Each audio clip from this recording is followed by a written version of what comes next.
Moment നേരിട്ട് experience ചെയ്യാൻ പറ്റിയതിൻ്റെ feel എന്ന് പറയുന്നത് പറഞ്ഞറിയിക്കാൻ പറ്റാത്തൊരു സംഭവം തന്നെയായിരുന്നു. കാരണം വേറെ ഒന്നല്ല, ഏകദേശം ഒരു 2.5 വർഷത്തിന് ശേഷം അവരുടെ ഫാമിലിയും ഫ്രണ്ട്സും എല്ലാവരും കൂടി നിൽക്കുമ്പോൾ അവരൊട്ടും പ്രതീക്ഷിക്കാതെ അവരുടെ നടുക്ക് ചെന്ന് കയറിയ 2 ആൾക്കാരുടെ എന്താ പറയുക, കുറച്ച് നല്ല മൊമെൻറ്റ്സാണ് കേട്ടോ ഈ കണ്ടുകൊണ്ടിരിക്കുന്നത്.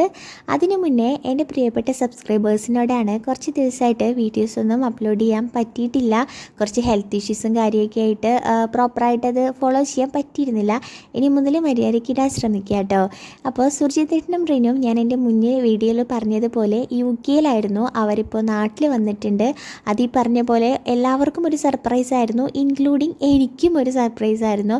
ഏട്ടനാണ് അവർ തലേദിവസം അവിടെ എയർപോർട്ടിൽ നിന്ന് പിക്ക് ചെയ്തത്. അവർ എറണാകുളത്തെ ഇരുന്നു കേട്ടോ, നെടുമ്പാശ്ശേരിയിലാണ് ലാൻഡ് ചെയ്തത്. ഏട്ടൻ എന്നോട് കള്ളം പറഞ്ഞിട്ടാണ് നെടുമ്പാശ്ശേരി പോയതും അവരെ പിക്ക് ചെയ്തതും. ഒരു പുലർച്ചെ ഒരു 1:30-2 മണിക്ക് അവർ വീട്ടിൽ വന്ന് കയറിയപ്പോൾ ഞാൻ ശരിക്കും ഷോക്കായി പോയി. പിന്നെ റിനു പെട്ടിയെടുത്ത് വെക്കുന്ന സമയത്താണ് ഞാൻ ആ വീഡിയോ എടുത്ത് വെച്ചത്.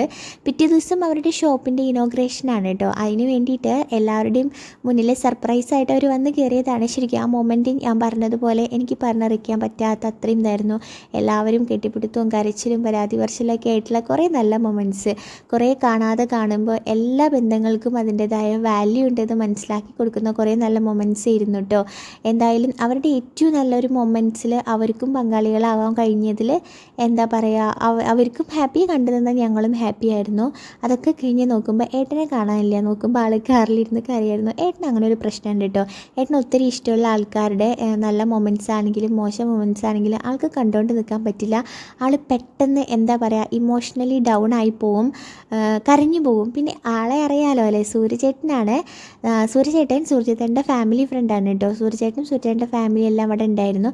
പിന്നെ അങ്ങോട്ടും ഇങ്ങോട്ടും വിശേഷം വർഷങ്ങളൊക്കെ ആയി. ഇനോഗ്രേഷനൊക്കെ കഴിഞ്ഞ് കഴിഞ്ഞപ്പോൾ ഞങ്ങൾ റിനുവിനെയും സൂര്യചേട്ടനെയും നേരെ വീട്ടിലേക്ക് കൊണ്ടുപോയി ചെന്ന് വിട്ടു.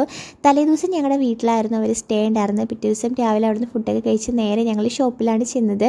അവിടെ ചെന്നപ്പോഴാണ് അവരുടെ ഒരു ഡാനി ഉണ്ട്, അതായത് അവരുടെ നായയാണ്. ഇവർ പോകുന്നതിന് മുന്നേ ഡാനി ചെറുതായിരുന്നു, ഇപ്പോൾ കുറേ വലുതായി. പക്ഷേ നായ്ക്കളുടെ സ്നേഹം പറഞ്ഞറിയിക്കേണ്ട കാര്യം തന്നെയാണ്. ഇത്രയും ദിവസം കഴിഞ്ഞിട്ട് അവർ വന്നപ്പോഴും അതവരെ മറന്നിട്ടില്ല എന്നുള്ളത് എന്നെ ഞെട്ടിച്ചൊരു കാര്യമാണ് കേട്ടോ. പിന്നെ ഞങ്ങൾ കുറച്ച് ഫോട്ടോസൊക്കെ എടുത്തു, അവിടുന്ന് ഫുഡൊക്കെ കഴിച്ച് തിരിച്ചു പോന്നു. അപ്പോൾ അടുത്തൊരു വീഡിയോ കാണുമായിരിക്കും. Tata bye, see U.